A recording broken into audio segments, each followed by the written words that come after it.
है प्रचंड, बोल मस्तकों के झुंड, आज जंग की घड़ी की तुम गुहार दो। मेरी सेकुलरिज्म की डेफिनेशन बहुत सिंपल है, इंडिया फर्स्ट। हम कोई भी निर्णय करें, कोई भी काम करें, जिसमें भारत सर्वोपरि होना चाहिए, भारत की भलाई से नीचे कम कुछ नहीं होना चाहिए। अगर ये रहा तो सारा सेकुलरिज्म अपने आप हमारी रगों में दौड़ने लग जाएगा। है प्रचंड, बोल मस्तकों के झुंड, आज जंग की घड़ी की तुम गुहार दो। आन बान शान या की जान का हो दान, आज एक धनुष के बाण पे उतार दो। आरंभ है प्रचंड।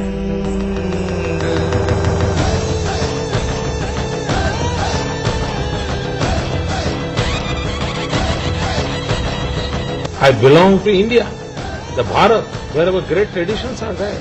What is our philosophy? What we say that, ekam sat vipraha bahuda vadanti. Truth is one, sages call it in a different way. So we don't believe. We believe in a one God. We believe in a Vasudhaiva Kutumbakam. Whole world is family. This is in our DNA. This is in our genetic system. I belong to a culture which culture says the whole world is one family. सबका साथ सबका विकास, सबको जोड़ करके चलने से कैसे परिणाम आते हैं, हमने करके दिखाया। विश्व की पुकार है, ये भागवत का सार है कि युद्ध ही तो वीर का प्रमाण है। कौरवों की भीड़ हो या पांडवों का नीड़ हो, जो लड़ सका है वो ही तो महान है। 26/11 की घटना के समय आप इंचार्ज होते तो क्या कर सकते थे?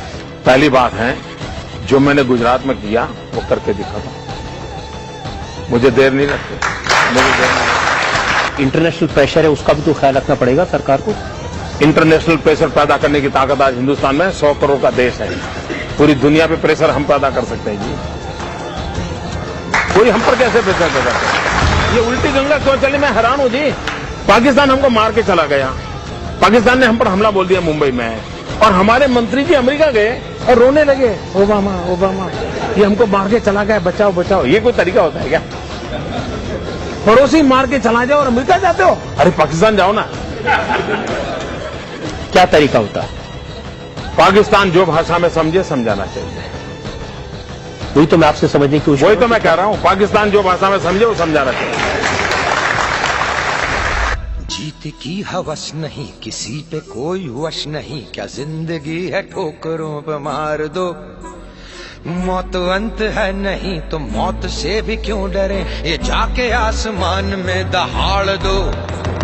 मुझे स्मरण है, मैं 1992 में श्रीनगर गया था, लाल चौक में तिरंगा झंडा फहराने के लिए, और आतंकवाद बड़े पुरजोर में था, और आतंकवादी हिंदुस्तान के तिरंगे झंडे को जमीन पर रौंदते थे, उसको जलाते थे, उसको अपमानित करते थे। तिरंगे झंडे से अपनी कार साफ कर रहे हैं, जूते साफ कर रहे हैं, और कैमरा के सामने सब करते थे।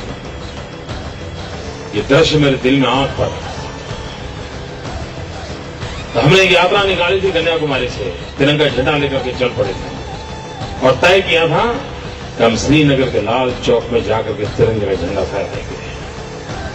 मैं तो आतंकवादियों की इस जगह पे जाके तिरंगा झंडा फहराने के सोचना, क्या लगता है? मित्रों, हम निकले तो श्रीनगर के अंदर आतंकवादियों ने पोस्टर्स लगाए थे, दीवारों पर लिखा था तो हम देखते हैं कि किसने अपनी मां का दूध पिया है कि जो श्रीनगर के लाल चौक में झंडा फहरा करके वापस जाए। जब मैं अपनी यात्रा कन्याकुमारी से लेकर के चलते चलते हैदराबाद पहुंचा तो मुझे वहां से वो पोस्टर वगैरह के फोटो ये सब मेरे पास आया, और मैंने हैदराबाद से अपनी स्पीच बदल दी। मैंने अपने भाषण का रंग रूप बदल गया, मेरा भीतर से आवाज उठी, और मैंने हैदराबाद की सभा में ललकार किया था। उसके बाद में 1 महीने के बाद 26 जनवरी को श्रीनगर के लाल चौक में पहुंचना था, और तब मैंने कहा था, मित्रों, उस समय की अगर वीडियो क्लिपिंग होगा तो आप देख सकते हैं, और मैंने भरी सभा में हैदराबाद में कहा था, मैंने कहा मुझे आतंकवादियों ने मुझको ललकारा है, और आतंकवादियों ने कहा कि किसने अपनी मां का दूध पिया जो 26 जनवरी को श्रीनगर के लाल चौक में आकर और तब जाकर के मैंने कहा था कि मैं 26 जनवरी को सुबह ठीक 11 बजे श्रीनगर के लाल चौक पहुंचूंगा। मैं बुलेट प्रूफ जैकेट पहन करके नहीं आऊंगा, मैं बुलेट प्रूफ गाड़ी में नहीं आऊंगा, हाथ में सिर्फ तिरंगा झंडा लेकर आऊंगा। और फैसला 26 जनवरी को श्रीनगर के लाल चौक में होगा, किसने अपनी मां का दूध किया।